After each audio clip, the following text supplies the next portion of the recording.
Il fut un temps où une voix particulière, à la fois douce, chaude et infiniment émouvante, envahissait les ondes radio françaises du matin au soir, s'infiltrant dans les voitures, les cuisines, les bureaux et les cœurs de millions de personnes. Cette voix appartenait à Bibi, une artiste ghanéenne dont le prénom complet, Béatrice Adjorkor Agnankor, reste encore aujourd'hui méconnue du grand public. Au milieu des années 1980, elle a réussi quelque chose de rare. Transformer une simple ballade en hymne universel, une mélodie qui semblait écrite pour tout le monde, qui parlait d'amour fragile, de retenue, de tendresse retenue, et qui portait en elle une nostalgie immédiate, comme si elle existait depuis toujours. Astérisque tout doucement astérisque n'était pas seulement un tube. C'était une sensation collective, un moment suspendu où la France entière fredonnait les mêmes mots en même temps. Pourtant, derrière cette lumière éclatante et cette réussite fulgurante se dissimulait une existence bien plus tourmentée, faite de déplacements incessants depuis l'enfance, de rêves brisés par la violence conjugale, de pertes matérielles et émotionnelles dévastatrices, de silences longs de 10 années, et finalement d'une reconstruction patiente, presque miraculeuse, à travers l'enseignement et le mentorat. Béatrice naît le 9 janvier 1957 à Accra, dans ce qui était encore la Côte de l'Or britannique, un pays en pleine transition vers l'indépendance. Son père occupe un poste de diplomate au service de l'État ghanéen naissant, ce qui condamne la famille à une vie nomade. Dès ses premières années, la petite fille traverse les continents. Elle grandit en Allemagne de l'Ouest où elle découvre les rigueurs de l'hiver et la musique classique diffusée dans les salons bourgeois, puis en Angleterre où le rock et le rhythm and blues commencent à percer, au Liban où les influences orientales se mêlent aux sonorités arabes, et au Sénégal où les griots et les rythmes mandingues imprègnent l'air. Chaque pays apporte son lot de langues, de saveurs, de musique et d'émotions. Dans ce foyer cultivé, où les parents valorisent l'intellect et les arts, la musique n'est jamais un simple divertissement, elle est omniprésente. Les disques de Beethoven, Mozart et Schubert côtoient ceux de John Coltrane, Miles Davis, Louis Armstrong. Mais ce sont surtout les voix féminines puissantes et expressives qui captivent l'enfant. Nina Simone avec sa rage contenue et sa profondeur spirituelle, Ella Fitzgerald et son agilité vocale presque surnaturelle, Nat King Cole et sa veloutée infinie. Ces artistes deviennent ses repères secrets, les modèles inconscients qui façonnent son propre chant. À 14 ans, le talent éclate au grand jour. Lors d'un concours télévisé diffusé à travers plusieurs pays africains, elle interprète un standard de Nat King Cole. Sa voix, déjà mature, chaude, puissante et chargée d'une émotion surprenante pour une adolescente, sidère le jury et le public. Très rapidement, elle devient une invitée régulière des émissions télévisées locales, se produisant tout en continuant ses études. En 1972, à seulement 15 ans, elle comprend que la musique ne sera pas un hobby. Ce sera sa vocation, son identité. Elle quitte alors le Ghana pour Londres, la ville qui, à cette époque, représente encore le cœur battant de la pop occidentale.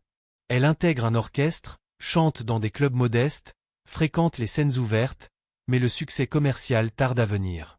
À 20 ans, devenue mère d'un petit garçon, elle rentre au pays, espérant y trouver un public plus réceptif et des conditions plus favorables. Malheureusement, le Ghana des années 1970 est plongé dans une instabilité chronique, coups d'État successifs, régime militaire, couvre-feu interminable qui interdisent toute vie nocturne. Les spectacles en soirée deviennent impossibles. Le couvre-feu nous empêchait de nous produire le soir, racontera-t-elle des années plus tard, la voix empreinte d'une tristesse résignée. La passion qui l'anime depuis l'enfance se retrouve enchaînée par la politique et la peur. En 1981, elle tente une nouvelle aventure à Lagos, au Nigeria, capitale culturelle et musicale de l'Afrique de l'Ouest à cette période. Le chaos politique y est également présent, mais la scène artistique est bouillonnante. C'est là qu'elle rencontre Fela Kuti, le géant de l'afrobeat, musicien engagé et figure charismatique. Il la prend sous son aile, la fait chanter dans ses clubs mythiques, lui offre une visibilité et un respect artistique considérable. De Lagos, son chemin la conduit ensuite à Abidjan, en Côte d'Ivoire, où l'industrie musicale francophone commence à prendre son essor. Chaque ville, chaque pays traversé ajoute une couche d'expérience, de maturité vocale, de compréhension des publics divers. Mais c'est à Paris, au milieu des années 1980, que tout bascule définitivement. La capitale française représente alors le carrefour idéal entre la chanson à texte, la variété internationale et les influences africaines qui commencent à percer. À Abidjan, Bibi avait rencontré Guy Gluck, un cadre important chez Warner Music France. Après avoir longtemps résisté à ses avances, elle finit par s'éprendre de lui. En 1984, ils s'installent ensemble à Paris. Grâce à cette relation, elle est présentée à Jean-Paul Dréau, compositeur déjà renommé pour Astérisque Coup de soleil astérisque de Richard Coxiante et pour ses travaux avec Michel Polnareff. Dans ses archives, Dréau conserve une ballade mélancolique et délicate intitulée Astérisque tout doucement astérisque. Lorsqu'il la propose à Bibi, la magie opère instantanément. En studio, 2 prises suffisent. Sa voix enveloppe les mots d'une tendresse infinie, d'une vulnérabilité contrôlée, d'une sensualité retenue. Le morceau devient immédiatement inoubliable. Le single sort en 1985 et explose. Les radios le passent en boucle, les ventes atteignent des sommets jusqu'à 20 000 exemplaires par jour selon ses souvenirs. Plus d'1 million de disques écoulés, disques d'or, tube de l'année. Pour une artiste ghanéenne sur le marché francophone, c'est un exploit historique. Elle devient la première de son pays à franchir ce cap et à obtenir une reconnaissance mondiale. Une version anglaise, Astérisque Breaking My Heart Astérisque, voit le jour. Dalida reprend le titre en italien sous le nom Astérisque Semplissement Così Astérisque. Même Chris Blackwell, le découvreur de Bob Marley et patron d'Island Records, manifeste un intérêt sérieux pour une carrière internationale. Les promesses sont immenses, tournée mondiale, album en plusieurs langues, scène prestigieuse. Pourtant, au cœur même de cette ascension, le bonheur personnel s'effrite. Guy Gluck, rongé par l'alcoolisme, devient possessif, jaloux, violent psychologiquement. Il contrôle sa carrière tout en détruisant sa confiance. Bibi vit dans une peur permanente, isolée, incapable de parler. Son alcoolisme a détruit sa vie et a failli détruire la mienne, confiera-t-elle plus tard avec une lucidité douloureuse.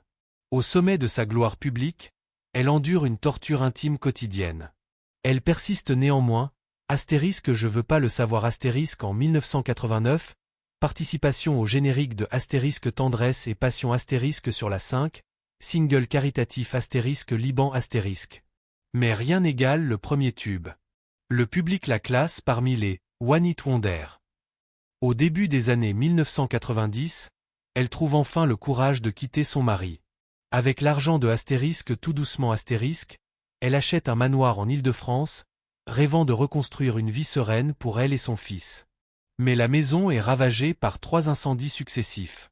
Chaque sinistre emporte des biens, des souvenirs, des partitions, des photos, des trophées. Après le 3e, quelque chose se brise irrémédiablement. J'étais incapable de chanter pendant 10 ans, avouera-t-elle en 2022. Le traumatisme la réduit au silence complet. Pour survivre, elle se tourne vers l'enseignement. Cours de chant, atelier de thérapie vocale. Je me suis soignée en soignant les autres. En 1992, elle quitte la France et rentre au Ghana, où elle disparaît des radars médiatiques français. En 2003, elle tente un retour discret avec l'album Astérisque Sereine Astérisque, un disque intime qui exprime son désir de paix retrouvée. L'accueil reste modeste, l'industrie a changé, les goûts ont évolué. En 2010, elle participe à la tournée Astérisque RFM Partie 80 Astérisque, partageant la scène avec des artistes des années 80 à 90. Ces concerts nostalgiques lui permettent de retrouver un public fidèle, ému de la revoir. Au Ghana, elle se consacre pleinement aux jeunes talents. Elle fonde le Astérisque New Morning Art Café Astérisque, un espace culturel où elle coache, guide, encourage. Elle devient jurée de Astérisque Project Fame West Africa Astérisque, version locale des télécrochets. Elle transforme ses blessures en force, elle aide les artistes à éviter les pièges de l'industrie, les violences, les illusions de la célébrité. Des figures majeures comme Salif Keita ou Angélique Kidjo lui ont dit personnellement qu'elle leur avait ouvert des portes en Afrique et en Europe. Dans les années 2010, sa vie oscille entre apparitions sporadiques en France et engagement au pays. En 2019, un épisode surréaliste, sur Astérisque touche pas à mon poste Astérisque, son décès est annoncé en direct par erreur. La rumeur choque le plateau. Bibi, bien vivante, vit cet instant comme une blessure absurde.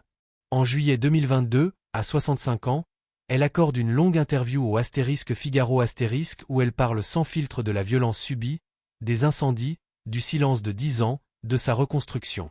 En 2024, elle célèbre ses 67 ans, toujours active entre le Ghana et la France, continuant à transmettre, à chanter parfois, à exister. Son histoire dépasse de loin celle d'une chanteuse à succès éphémère. C'est le récit d'une femme qui a connu l'ivresse de la gloire mondiale à partir d'un seul titre, qui a traversé des enfers conjugaux, des destructions matérielles, un deuil artistique forcé, et qui a choisi, à chaque fois, de se relever. De l'enfance nomade bercée par les grandes voix aux studios parisiens, des cendres d'un manoir aux scènes de tournées nostalgiques, des clubs d'Afrique de l'Ouest aux ateliers de jeunes talents, Bibi a porté sa voix comme une flamme fragile qu'aucune tempête n'a réussi à éteindre complètement. Son héritage ne tient pas seulement aux chiffres de vente ou au classement. Il réside dans l'inspiration durable qu'elle continue d'offrir. Aux artistes africains qu'elle a encouragés, aux fans qui, des décennies plus tard, ressentent encore l'émotion de Astérisque tout doucement Astérisque quand les premières notes résonnent. Cette chanson n'a pas seulement traversé le temps. Elle a accompagné une femme à travers toutes les épreuves, et elle résonne encore, tout doucement, dans la mémoire de ceux qui l'ont aimée. Et vous, quel souvenir gardez-vous de cette voix? La première fois que vous l'avez entendue, était-ce dans une voiture, à la radio d'un été, dans une soirée entre amis? Partagez ces instants en commentaire. Si ces récits oubliés derrière les grands tubes vous touchent, n'hésitez pas à liker, à vous abonner et à activer les notifications pour ne manquer aucune de ces histoires humaines et musicales.